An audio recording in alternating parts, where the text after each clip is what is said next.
কৃষ্ণপ্রেমী গুণী শ্রোতাজনেরা যেমন গরুর দুধ গরুর জন্য নয়, অন্যের জন্য, তেমনি ভগবানের কৃপা ভগবানের জন্য নয়, আমাদের সকলের জন্য।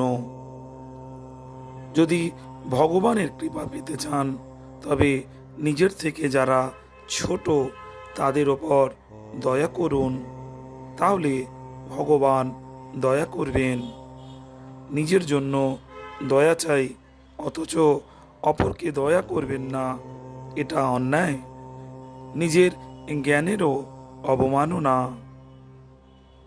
যে গীতা অর্জুন দুবার শোনার সুযোগ পাননি, সেই গীতা আমরা প্রতিদিন পড়ার শোনার সুযোগ পাচ্ছি।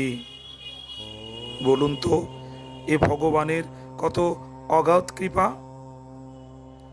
আজ পর্যন্ত যতজন মহাত্মা হয়েছেন, তারা ঈশ্বর কৃপাতেই জীবনমুক্ত তত্ত্বজ্ঞ তথা ভগবত প্রেমী হয়েছেন, নিজের উদ্যোগে হননি।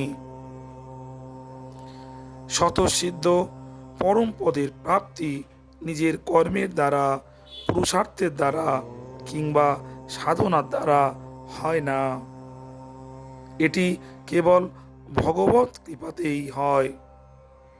গুণী শ্রোতাজনেরা, ভগবত সাধনায় ব্রতী থাকুন।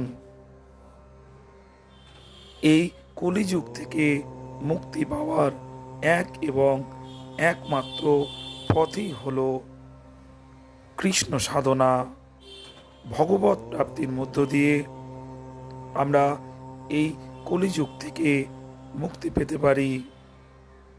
গুণী শ্রোতাজন, কৃষ্ণময় ভিডিওটি যদি আপনাদের ভালো লাগে, তবে চ্যানেলে নতুন হলে চ্যানেলটি সাবস্ক্রাইব করতে ভুলবেন না, আর বেশি বেশি লাইক ও শেয়ার করে